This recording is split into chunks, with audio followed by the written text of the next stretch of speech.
and welcome to an Organized Chaos podcast. My name is Bobby Quarters. Chaos is here with me. Hey. Hey. So, we're here to talk about some movies, music, whatever else crosses our mind. But here is also the home of the most unbiased, genuine thoughts. We're not going to do anything just to say it, just to make money off of it, because we don't make a lot of money off this. In fact, we don't make anything. We just give our opinions.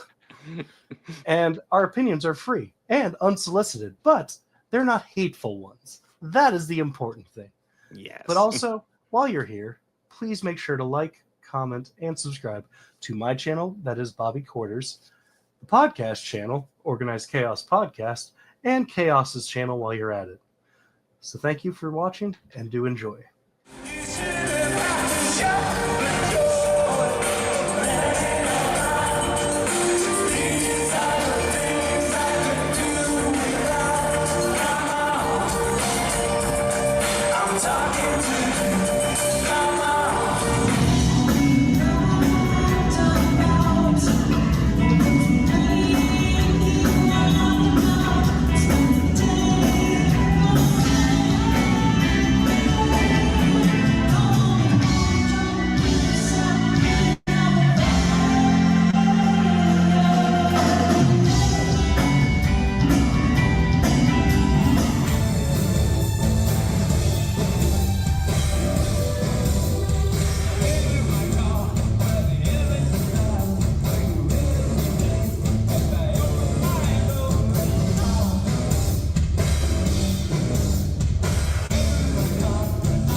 We ain't partners, we ain't brothers, and we ain't friends. I'm putting you down and keeping you down until Gans is locked up or dead.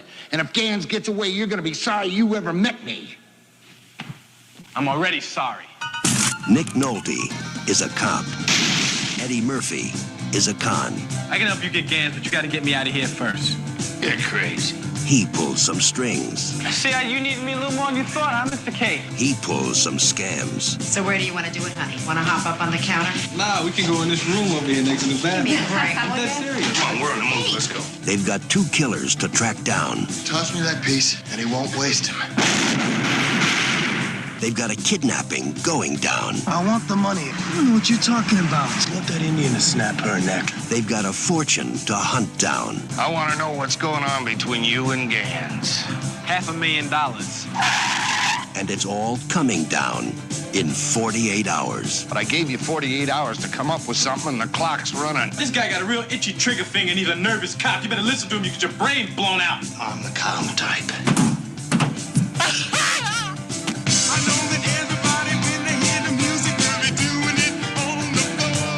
I'm looking for a good old boy by the name of Billy Bear. Never heard of him. Heard of him now, man?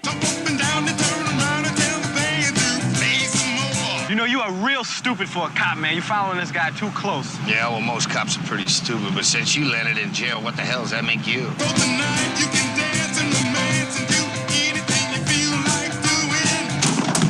What's happening, Luther? I'm sorry about the door, man. Did that hurt? It looked real painful. You come clean and we're going again right here, right now.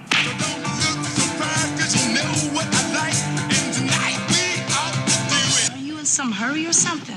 Yes, I'm in a hurry. I haven't done anything for 3 years. Oh, you used to be a priest or something. This ain't my night.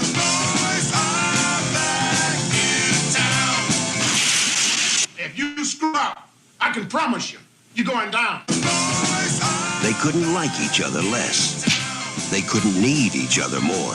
You want to bet? And if they can get off each other's case, Look at you, you got a $500 suit on, you're still a lowlife. Yeah, but I look good. they just might solve this one. Being a cop is a hard job, Jack. Nick Nolte, Eddie Murphy, We ain't brothers, we ain't partners, and we ain't friends. Now, if Gans gets away with my money, you're gonna be sorry you ever met me. I'm already sorry. 48 hours. Y'all be cool.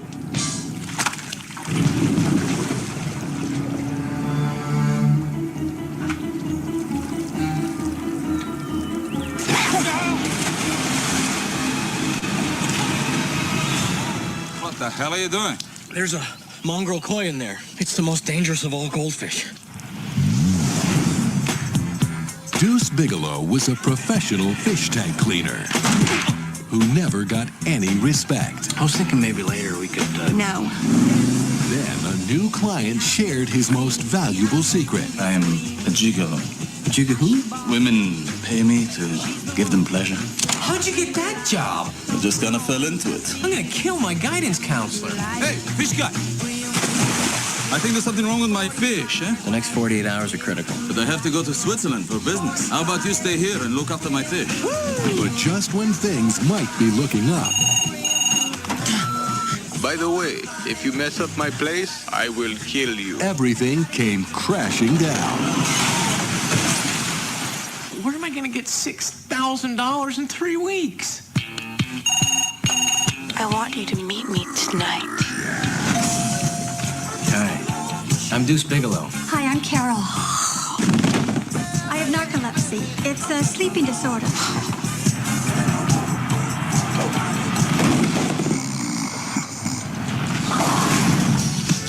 I have Tourette's syndrome, and it causes me to have these uncontrollable outbursts. Shove it up here! Barely notice it. Touchstone Pictures presents Is Tina here? I'm Tina. The story of the most unlikely male escort the world will ever know. You don't like my hair, do you? Rob Schneider, I think there's been a mistake. Did you say steak? Deuce Bigalow, male gigolo. Oh, Deuce. Well, I've seen a lot of things. Many a tear has to fall. Crazy things. Unnatural things. In the game. But good people? No. That girl I met. All in the wonderful game. I would be a good person too if I grew up in some cozy little impenetrable home. I would have to steal and stab and fib all the goddamn time just to get by.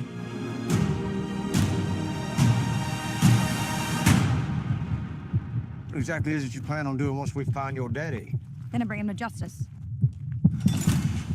So people know that how they conduct themselves matters. And they don't give up hope. The stuff we fight for?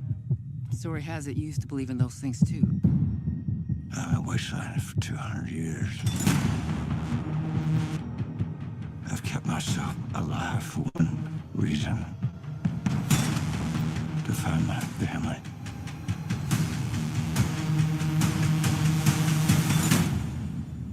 Well then, you're gonna need friends.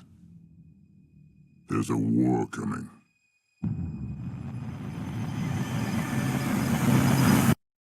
Soon he'll be there at your side with a sweet bouquet. I understand we're discussing a civil war.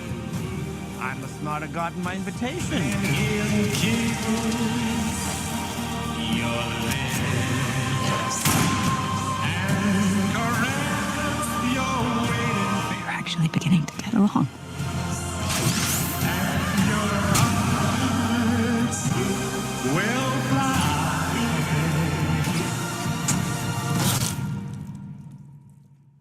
I try again.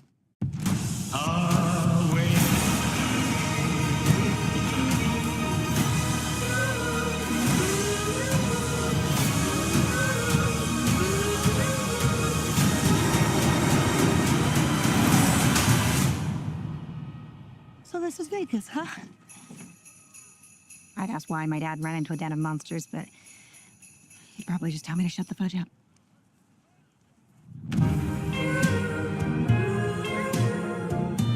Good morning, Corey. Good morning, Michelle.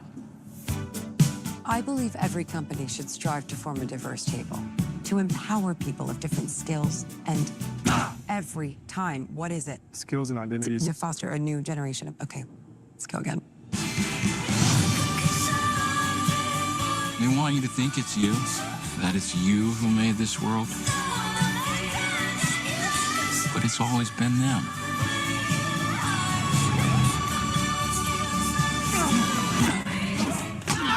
All we've lost, all that's been done to us, we're setting that right again. Greetings. Welcome to the headquarters of the human resistance. Where's my hair? Your hair has been destroyed to prevent you from contacting your ship. What ship? Your mothership? Okay.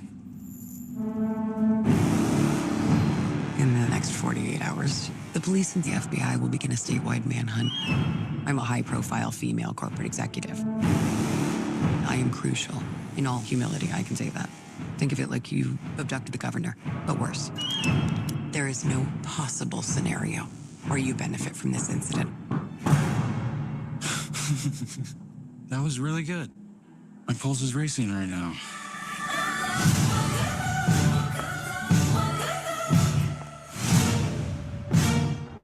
I've done a ton of research on this. You're killing our planet. Alien fellas. I'm not an alien. You're lying to me. What's the difference? You know this is crazy. You know this is wrong.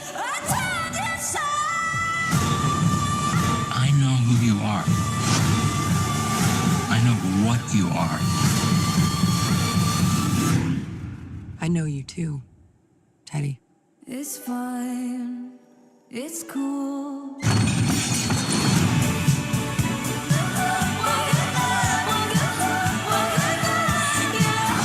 I can't do it.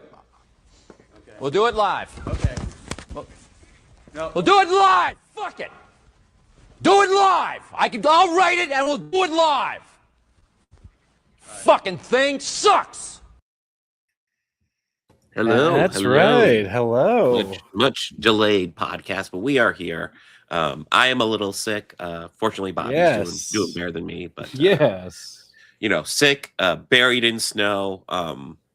It is the Northwest or Northeast. God damn it! I don't even know where I live anymore. I don't even know. But how's it going, Bobby? Pretty good. Doing a lot better. Looks like you have the ick now, so yeah, I'm doing a lot better. Well, yeah, it was mostly like yesterday I woke up and I started watching Bugonia and I was like, I feel a little wore out, but I'm all right. So I was planning to do my normal stream yesterday and everything. And then like in the middle of Bugonia, I just got really fucking tired and just had to pass out. And then I ended up like, I got to cancel the stream. I got to sleep. And then, I feel better now than I did at the peak of it yesterday. But like, it's not fun. I get to sleep in tomorrow though. That's good. You should drink some tea. That's what I'm doing right now. Load up on a bunch of cold medicine, Mm-hmm. like I did. Well, I got tea, I got vitamin C, and then if need be, I do have NyQuil and DayQuil to help me sleep or get through work. Yeah, that's always good. And you could stack like Tylenol and aspirin and stuff like that. But we got a show today. One thing that occurred to me looking over the beginning is I realized we're doing the Schneiderverse, then we're doing the Eddie Murphyverse, whatever we will call it. The Murphyverse. Wait, the Murphyverse. Murphyverse. I think that might just be it.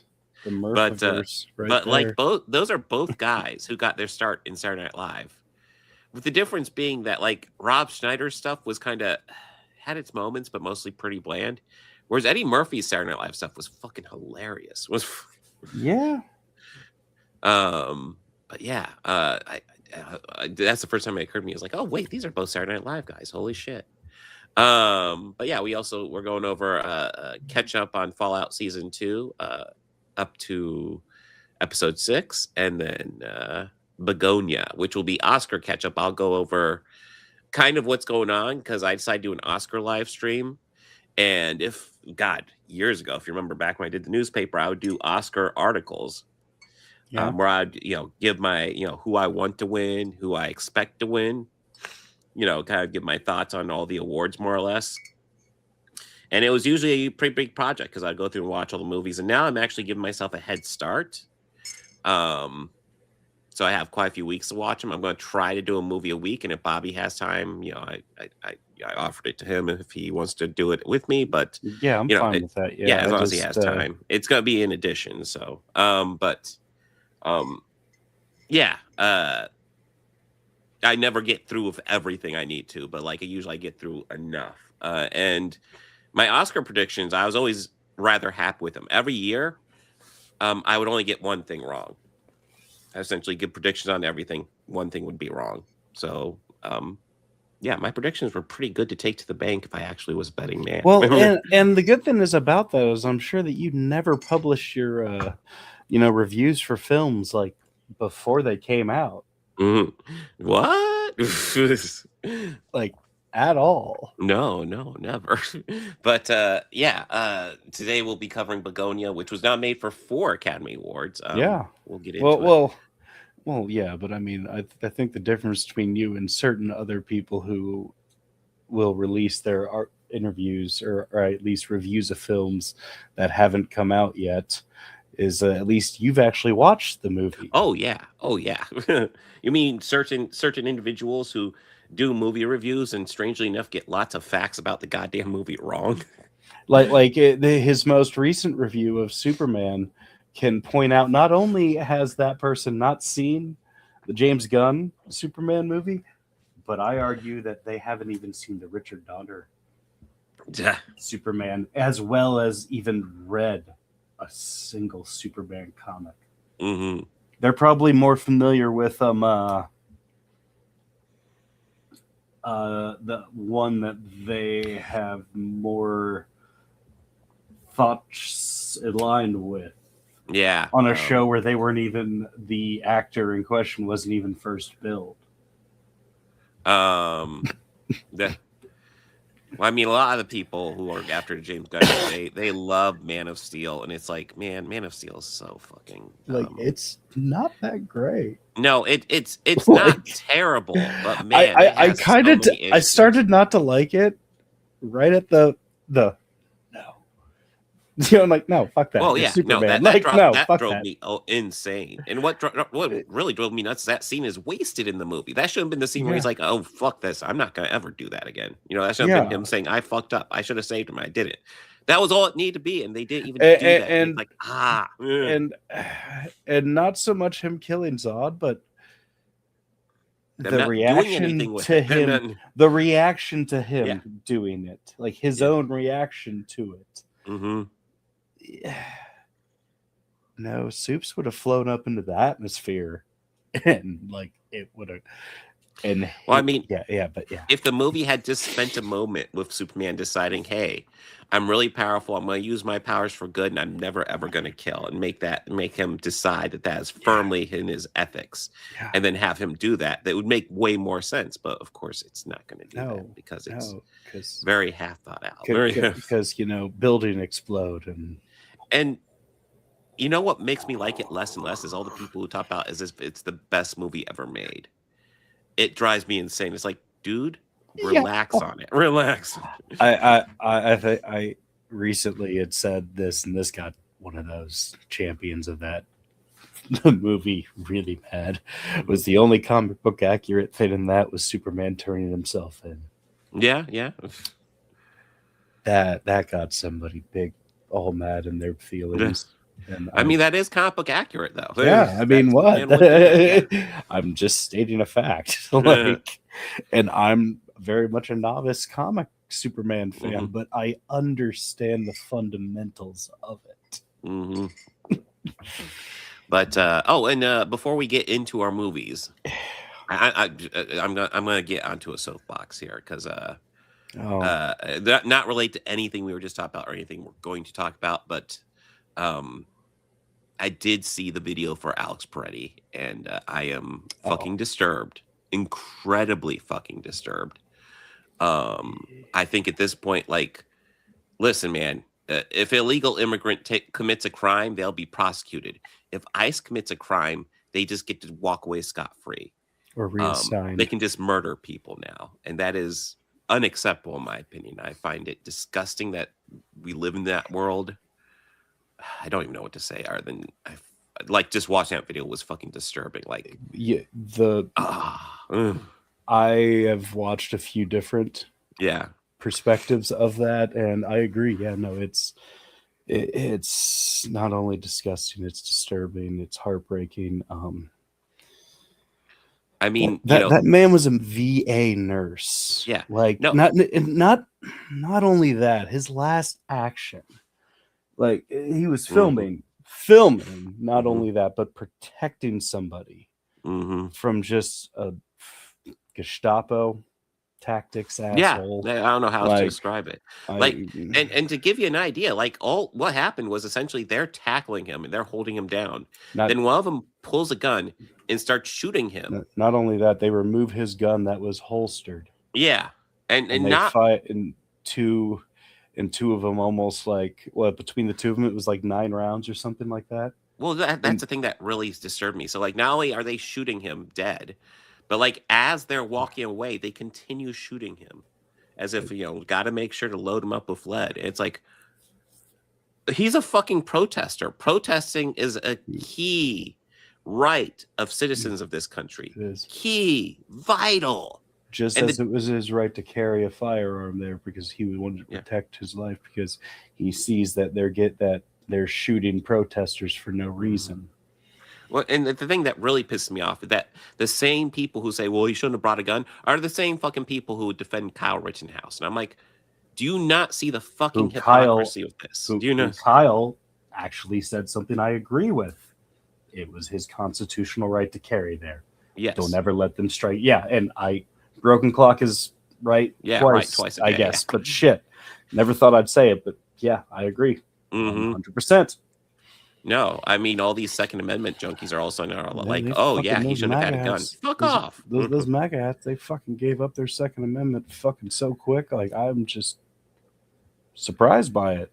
Like, yeah. Fuck.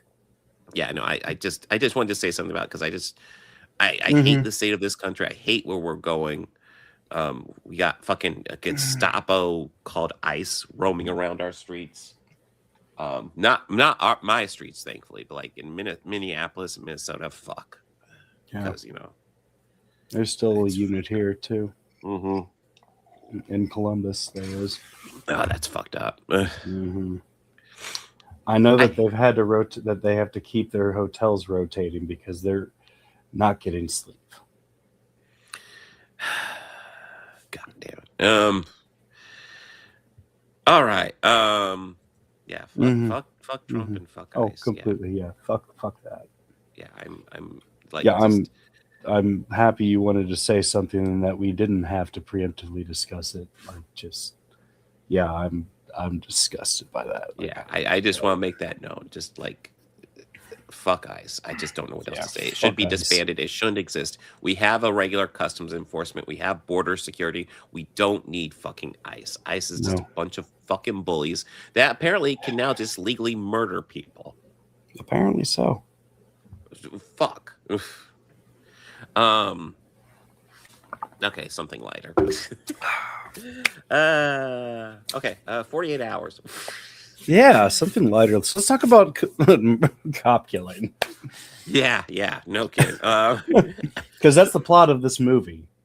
Yeah. Is absolutely that. Yeah. Yeah. Yeah, so 48 hours. This has been a while since I've watched this one. No, I think I was probably in my teenager or in my 20s when I watched I would this have last. to say the same thing for me because been a it was long time. I remember watching it because, you know, I know that it's Eddie Murphy, and, you know, those older Eddie Murphy movies are like supposed to be super funny and like, you know, super raunchy, and this was not one of those. I mean, sure, there's like it has its moments. Ugh. But that's like enough for like a cop movie of late 70s, mid to late 70s, early 80s, kind of like what this is. But I mean, Nolte gives like, I mean, this is like classic Nolte. Yeah, So- I was gonna say this is less a an Eddie Murphy miserable movie and more asshole. Nick Nolte movie. Yeah, just him being a miserable asshole. And I will also say, like, once Eddie Murphy pops in, he steals the show. the issue is you just have to wait 24 minutes into a 90-minute movie to get Eddie Murphy in there. Nah, Big Field. He's kind of more like wine. He's gotten a little bit more crazier as time's gone on. Yeah. He was relatively sane in this one. Yeah. Well, that's the thing. So, like, in the beginning, especially, like, did it strike you that like he's supposed to be like this grizzled, like experienced cop, and he's not good at his job? Yeah, like he seemed really the bad at his criminals job. grab hostages, and his response is just turn around, blindly fire at them.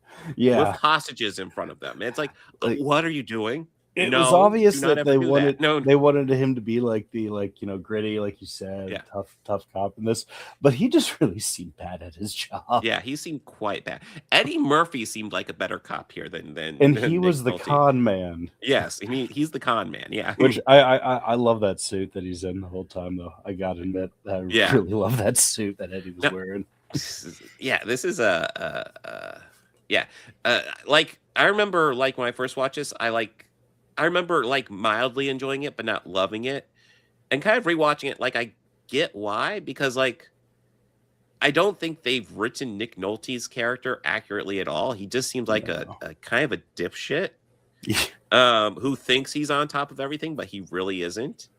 And yeah, again, Eddie Murphy seems like the actual like good cop here, even though he's the fucking con man. Even though he, Not so much, Chris. It's just kind of more of like Nick Nolte tries to make his own Dirty Harry character. yeah, And I mean, if you want that like that classic Nolte, or like as big Feldy was asking for, like that real crazy Nolte, I'd say that is probably Romancing the Stone. Or no, what is it? Like That's Prince what of I was saying, Tides? that's not Nolte. Prince of Tides. Prince of Tides. Oh, sure, That's yeah. Mhm. that's the one he did with Streisand, right?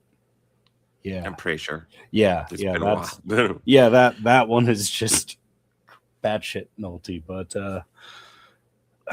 yeah, it's kind of like him doing his own Dirty Harry in this, but like if Dirty Harry was just really bad at his job. Yeah, really not great at his job.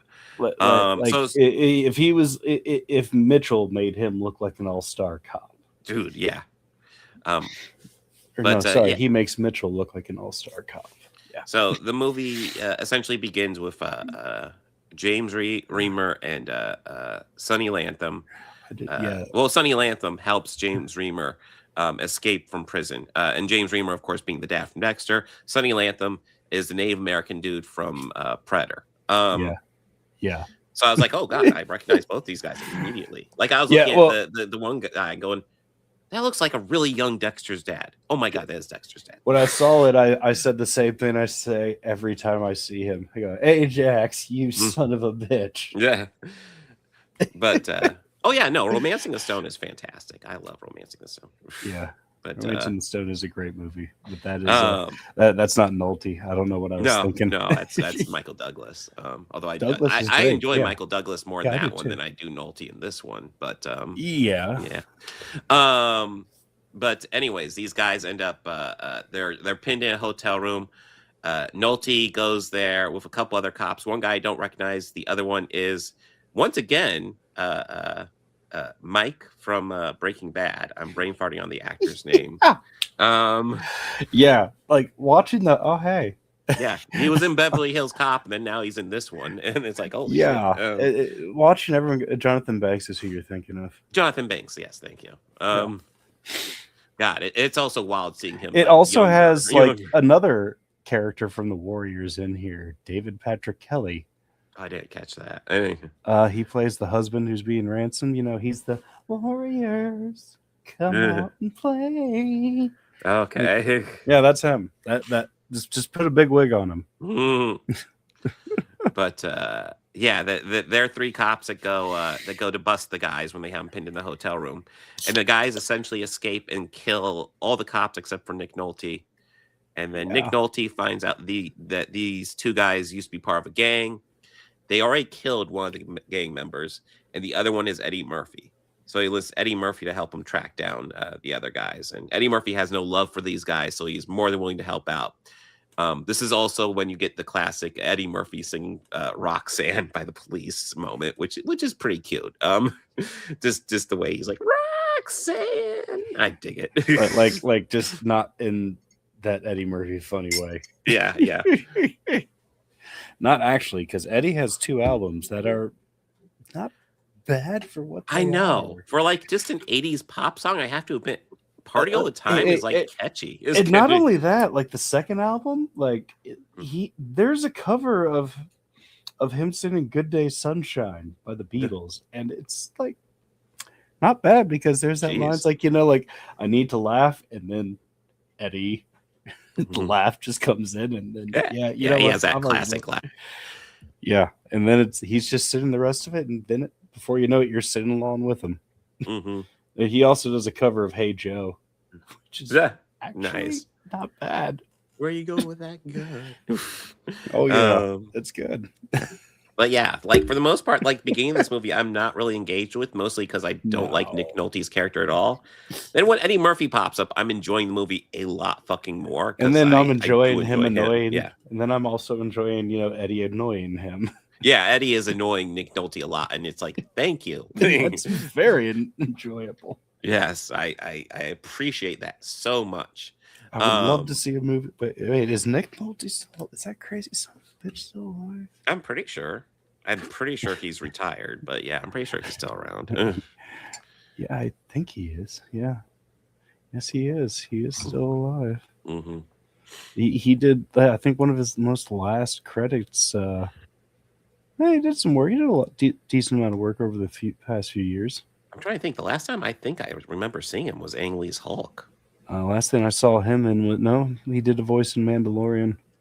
That seems familiar. They created that little character that looked like Nick Nolte. That was just like an alien little Nick Nolte. The ones that I have spoken, which is what I imagine, hanging out with him would be like. Like, no, we're going to do this and that. I have spoken. But yeah, for me, I'm not a huge fan of Nick Nolte in this movie, but I am a huge fan of Eddie Murphy in this movie. So I like Nolte. I kind of like. I think he's a decent actor, but his character is just not working for me. No, it's kind of that. It's what gave him that like archetype of just that, bristled, tough, no bullshit Nolte, like the modern day Gary, or I guess that era's Gary Cooper, Marion's Marion sort of thing, but like. That role can be fun and everything, but there's different actors who have that archetype and have played that archetype throughout the years. I just happen to like the kind of like stubbornness of Nolte's performances with it. Prince of Tides.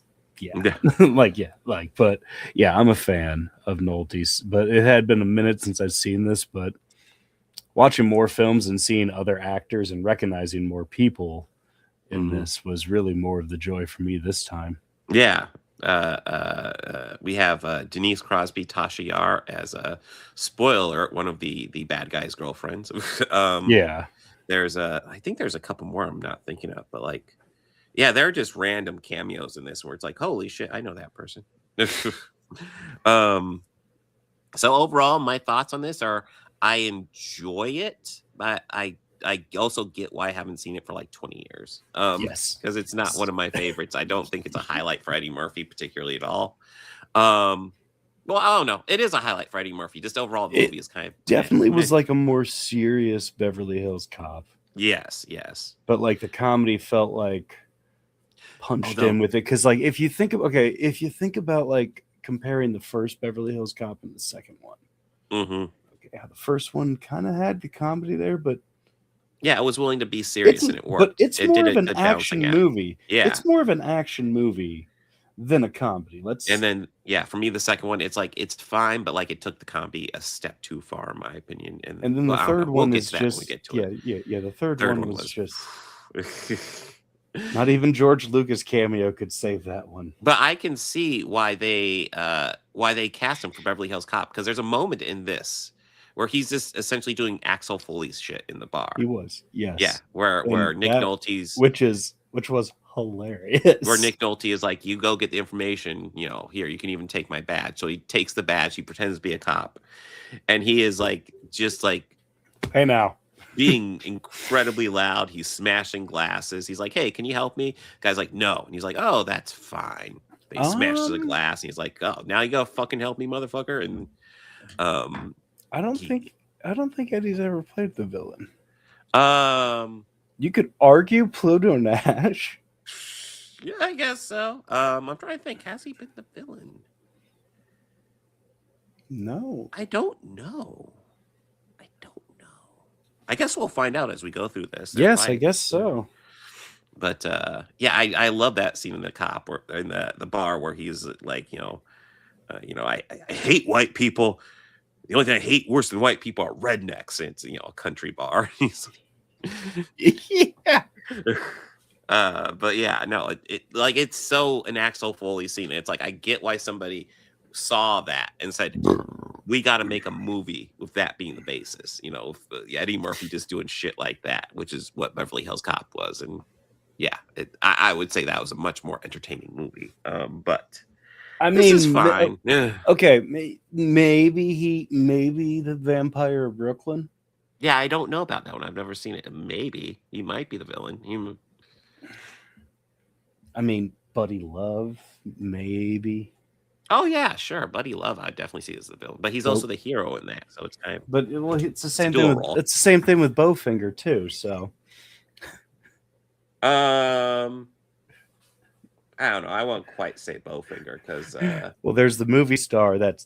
Yeah, I was about to say he has a dual role. There's the dorky. Where he is kind of the antagonist as the movie star, but I won't say that's a villain. He just literally doesn't know he's in a movie. He's just They cast his twin brother for close-ups.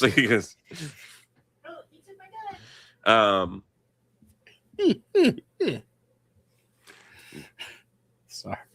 But yeah, this is fine. Like if you're interested in seeing an Eddie Murphy movie that you maybe haven't seen before, this is totally worth checking out. It's not one of his best, but like Eddie Murphy's in prime form here. I enjoyed this. I enjoyed this too. Yeah. Yeah. Anything you want to add, Bobby? No, I'm. Where what are we gonna do? What is it we agreed? Next one we'll cover would be another 48 hours. I don't know what's next in the Eddie Murphy verse. No, that's right. We agreed to do that chronologically. Yeah, so I don't know. Like we've already done Beverly Hills Cop, so it might be Beverly Hills Cop 2. It might be another 48 hours. It might be something I'm not even aware of yet. Okay. I'm excited for like Harlem Nights. Oh, dude, I haven't seen that one in a while. Yeah, I'm excited for that one because thinking about that cast, yeah, that's gonna be a great movie. I mean, I'll be honest. The one I'm kind of excited for is Golden Child because that is so cheesy, and Charles Dance is so fucking serious in that one that I kind of dig it. I mean, I didn't know he was in that with him. Mm-hmm. I think when you had told me that a while ago, I'm like, oh, dude, yeah, that's gonna be beautiful. Yeah, just imagine Axel Foley dealing with like a stone-faced serious Charles Dance, just like with Tywin Lannister. Just yes, Tywin Lannister. Yes. But yeah, this is good enough. It's not one of his best, but it's solid. So next. Not as solid. No, so we are continuing with the Schneiderverse Part 2. The Schneiderverse. Yeah. Oh man, this. I will say, This isn't as good as Surf Ninjas in my opinion, but this is probably better than everything else as a low bar. But yeah, probably. Well, in the sense of films where he's not the lead and he's a supporting, there's two with Stallone, which honestly, I can't tell them apart at times. Sometimes I just forget what is what between Judge Dredd and Demolition Man. Oh, well, Demolition Man's actually good. They both Judge are good. Dredd's entertaining as I remember. The stuff with him and Schneider, I just forget what's what. Well, Rob Schneider's role in Demolition, like he's pretty much like the comic relief co-lead in Judge Dredd, and then Demolition Man, he has a very small role. He's barely in it. He's obnoxiously in it. Yes, he is. But this one, this one he's in, and this one has. Oh man, that's right. It had a Matrix joke in it, which. Okay, so like Matrix jokes were getting dated really fast. And I kind of thought of Scary Movie, and like I've seen Scary Movie probably a couple years ago, and I still thought the Matrix stuff was kind of cute. That one's still funny as hell. Yeah. Well, that's the thing. Like the Matrix stuff done here is done very cheap.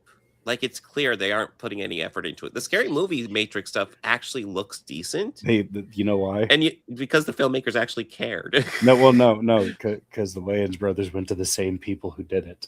Oh, okay. Well, I mean, again, that's because they care. That's because they like the Matrix. They're jabbing at it, but they're doing it respectfully. Here it comes off really cheap. Or I mean, like they had the studio money that they were just like, yeah, no, we need these guys to do it. Yeah. Yeah. Yeah. No, this one was just cheap and lame. Yeah. Both of them. Yeah. And they did it twice. Oh my god. And I distinctly remember.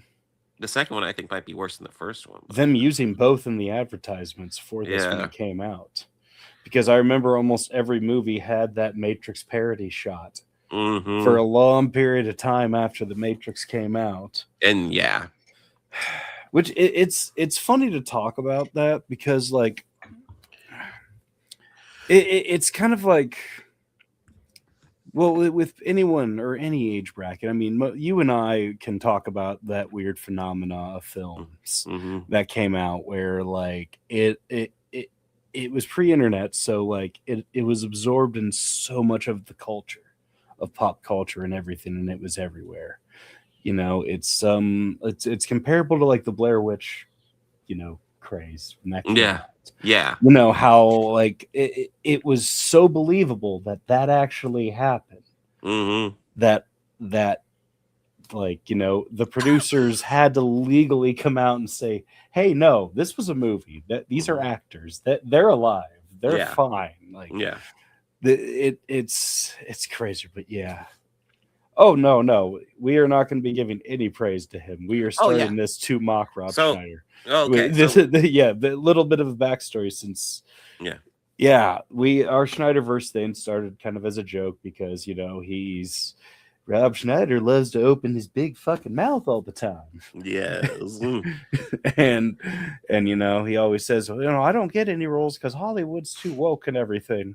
Yes. And no, he actually didn't he compare himself to Mark Ruffalo recently? It's like, yes, he did. Motherfucker. Yes, have you seen fucking Spotlight? You are not Mark Ruffalo. Get a grip. You are not.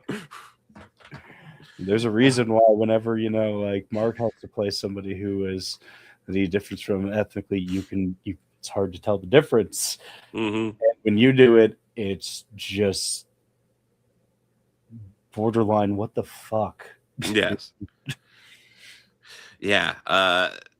So Deuce Bigalow, if you haven't seen it, he's an aquarium cleaner. Yeah. He ends up helping meeting up with a male prostitute who has like these exotic fish, and he helps him treat the exotic fish. One of them super sick.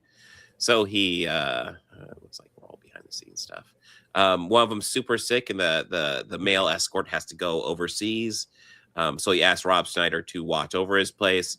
Rob Schneider wrecks the place, and he has to come up with $6,000 in 3 weeks to get everything repaired. So the guy doesn't kill him. So the guy just So he starts answering the guy's phone, which he was told not to do, as well as mess the man's place because up. He's a dipshit. Well, because Rob Schneider has to, because he's an idiot. Yeah, pretty much in this because who else is going to drop some stuff in the toaster and then decide to suspend themselves upside down by a pole that they could barely reach because No, yeah, I the saw joke that, and is it's like- because they're too short. Yeah.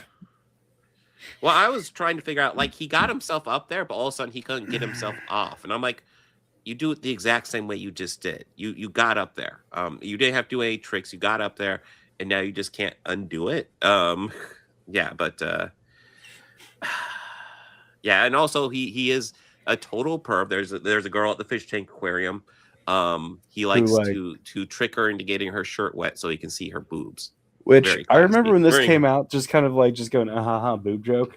Yeah. But now watching it going like, man, there's like a clear 10-year difference between those two actors. Yeah, and then also that's fucking creepy as fuck.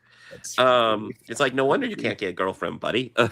And he does attempt to ask her out, and it's like, well, gee whiz, why won't she go out with you? I wonder why. Yeah, I wonder why.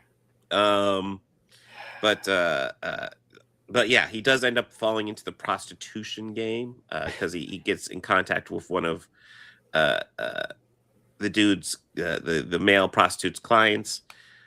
He goes to You're good, Big Phil. Yeah. Oh yeah, no, Rob Schneider is.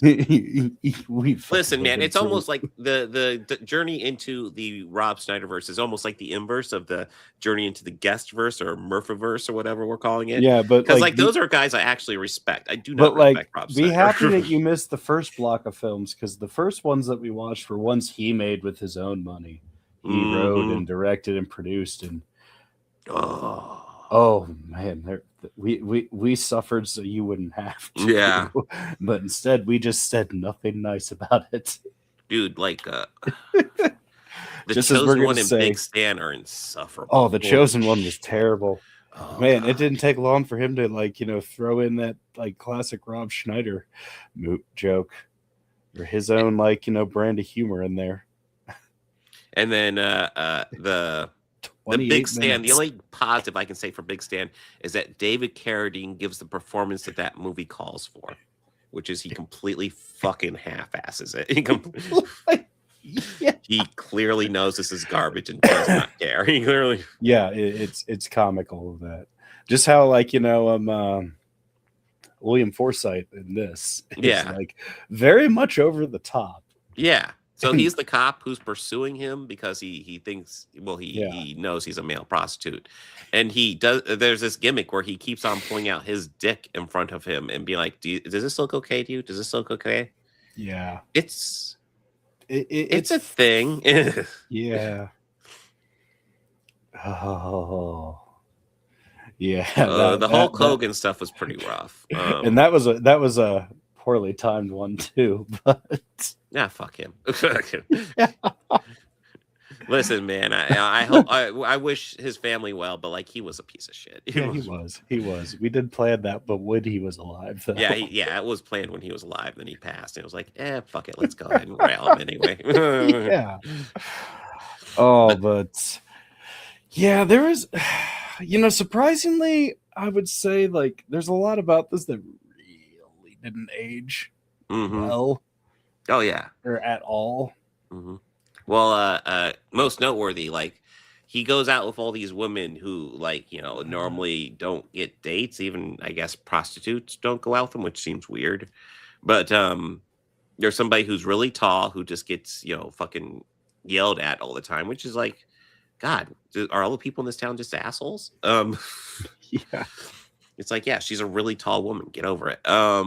But then, there's a woman with Tourette's, and it is very just cartoonish Tourette's. It's not any attempt to treat anything seriously. It is just Amy Poehler cursing nonstop. And there's a woman combination curse words. Yeah. Yeah, and then there's a woman who is narcolepsy, so she just falls asleep everywhere. Ha ha ha ha ha. And then there's a fat woman who just, she eats everything. Isn't that hilarious? And knowing more about Rob Schneider watching this, I couldn't help but notice there is very much kind of a conservative vibe to this. Because, he becomes a male prostitute, but he is a male prostitute that doesn't sleep with anybody except for the one client he falls in love with. And that is it. I noticed that too. Yeah, and it's like, it's probably a bit of his, because like, listen, there is a lot of abuses in the sex industry that should be resolved. Yes, but if at the end of the day we're dealing with consenting adults who are perfectly fine doing that, I have no issue. As long as no one's being forced to do it that doesn't want to do it, that's fine in my book. And yeah, this movie, it doesn't really broach topics like that, but like, obviously Deuce is, and I do think it's interesting. So like, there's all these women who are conventionally unattractive, and of course Deuce like refuses to sleep with them. Not really refuses, but just doesn't. This is not aged amazingly well. No. I do remember Oded Fier, the actor who plays the Gigalow. He talked about this, and they're like, "Hey, that I remember at Comic Expo like a couple years ago, they asked him about that, and he essentially was like, they were like, would it upset you? Because like that's there's a lot of jokes in there. That movie probably won't get made today." And essentially his response was, "Listen, there's a lot of movies that this is definitely a type of movie that you really couldn't make nowadays, and that's really for the better." Because right now we're giving people who don't usually see prominent, they're occasionally getting shots now. That's important. So it's good to that's more important than making a crass fucking comedy. I was like, okay, that's a reasonable answer. That is a very reasonable answer. Yeah. Also, it doesn't help that this is a crass comedy that's not particularly funny. But I will say there's a couple of moments that made me snicker. Like yes. When he finds out the dude's a male prostitute, and Rob Schneider goes, "I gotta fire my guidance counselor." I was like, okay, that made me snicker. Eddie Griffin eating in the hot tub, that was really out there. Like, I don't know he why, smells but everything in there, just eats it out there. It's just funny. The one that really got me the most was how he crushed the ice cream cone. Yeah, picked up the ice cream and just started eating it out of his hand. Yeah. No, Eddie Griffin has the moments here. Yeah. I'll admit that made me laugh a lot. And just and how he's eating the sandwich too in there. That was funny. Yeah, just dropping the tomato. One of the tomatoes ends up on Deuce's chest, and he's like, "Oh, this is your tomato," and he's like, "Thank you." Just starts eating it. Just there are moments like I would say this is on the scale of Rob Schneider, this is probably one of the better ones. Still not good. This is not aged particularly well. I remember liking this more. And, no. Yeah, getting older, it's like, this is kind of like milk. Yeah. I'd say it aged like sun-dried cottage cheese. Sounds tasty. Yeah. Sun-dried cottage cheese. Oh. Curled to the perfection. Oh yeah. But yeah, not great. Anything you want to add, Bobby? I regret this decision already. And we're one down. We're almost done. One down and 3 to go, and then we are burying the Schneiderverse and never watching another Rob Schneider movie ever again. And we do have a movie featuring Rachel McAdams coming up, and that is always a highlight. And it's directed by Sam Raimi too. So. Oh well, you're thinking of Send Help. I was thinking Hot Chick, but that one, yes, Hot Chick wasn't directed by Sam Raimi. No, that would be that'd be hilarious. Much different movie. Yeah, but I'm looking forward to that one as well. Yes. Oh no, that one is good. Rachel McAdams is a plus in my book as well. Yes. And the one of her with working with Sam Raimi, that one Send Help looks awesome. I'm a fan of Sam Raimi. I'm a fan of Rachel McAdams. Seeing them both in the movie, I'm like, fuck yeah. And if you think about it, it's been a while since she's done horror like this, or terror at least. Yeah. I don't know.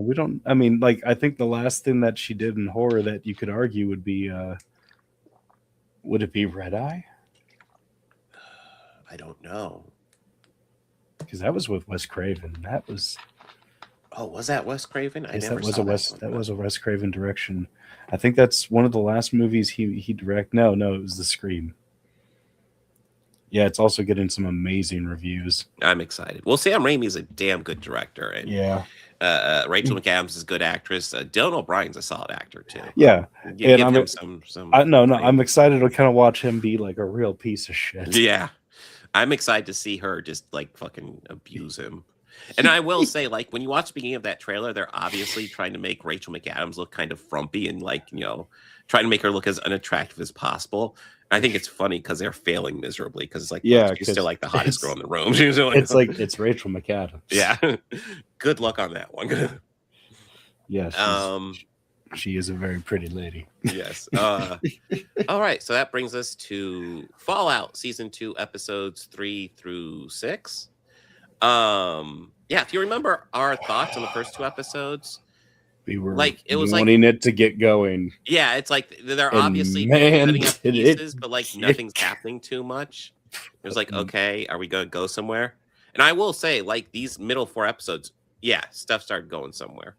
It started going somewhere really quickly in episode 3. Episode 3, like you get Kanoam Nanjami popping up as part of the Commonwealth or whatever, because they're talking about doing a revolution against the Commonwealth, and he pops up and he's like, you know, hey, I heard there might be a rebellion.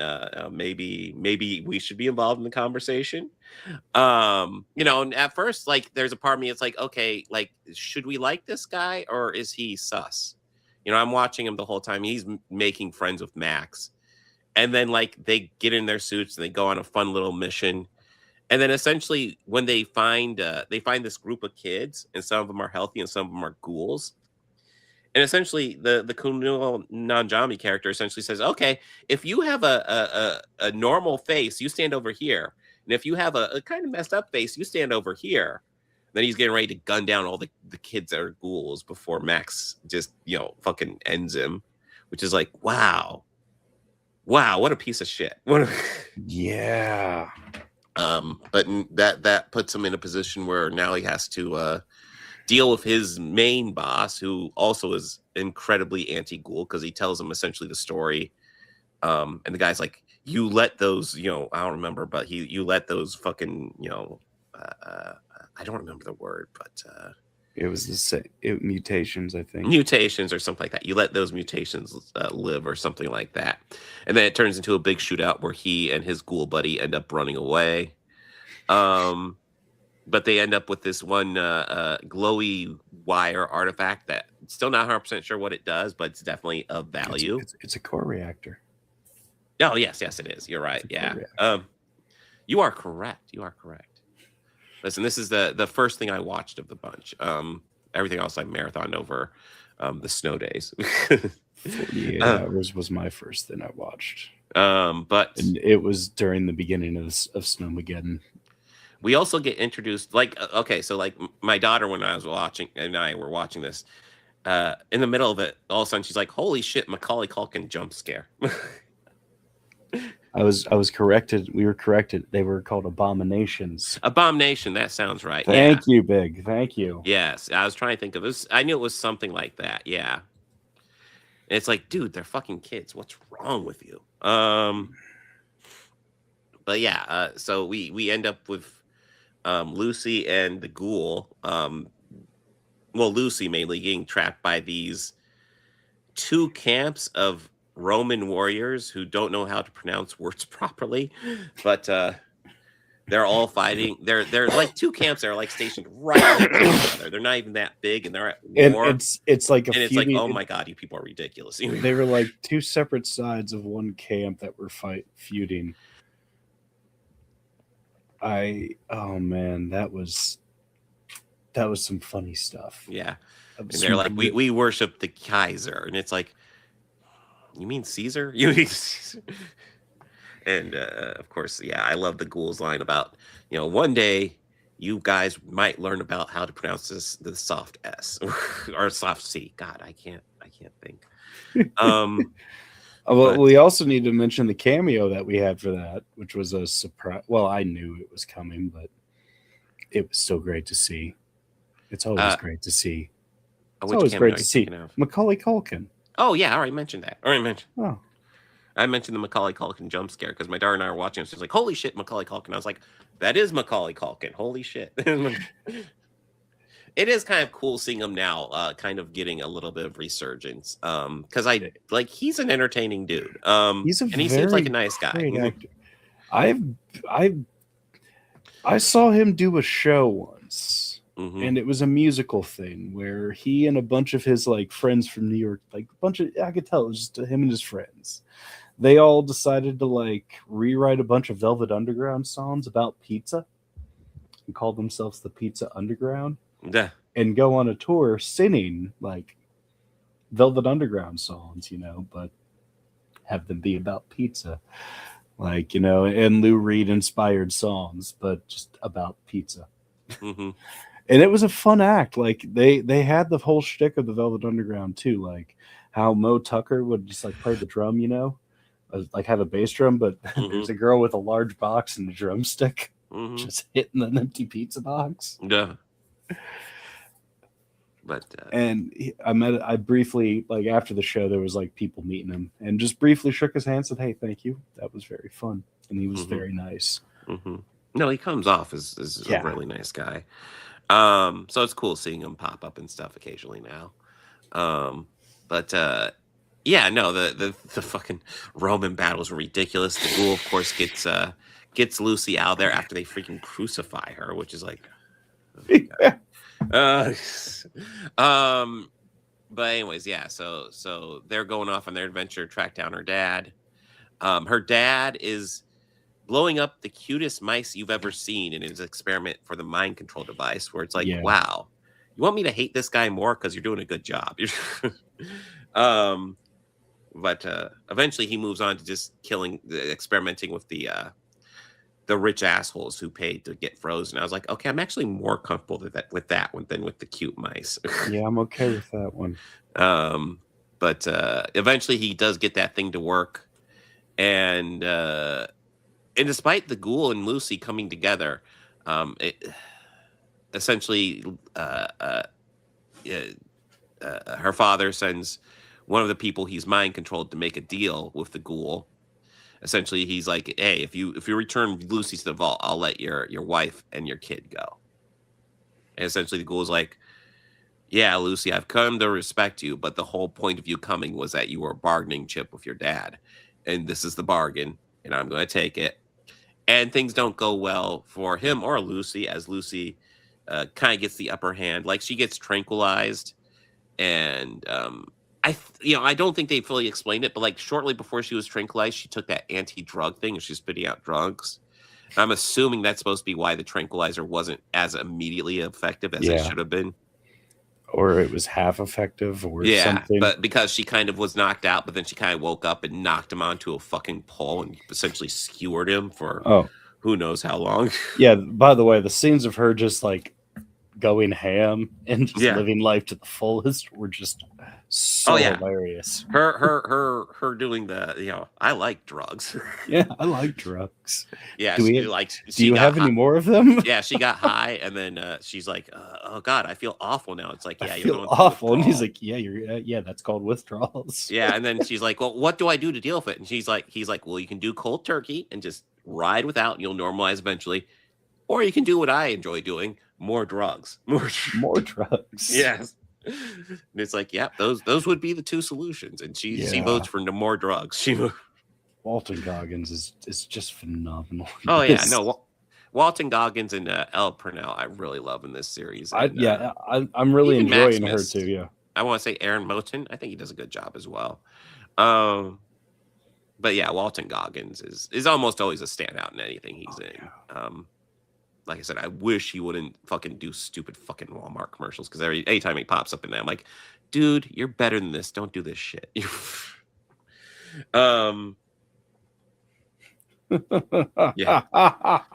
Drugs are not the answer. They are the question. The answer is yes. I love that, Big Fieldy. But yeah, essentially, her father, because she was tranquilized, her father is able to get a hold of her.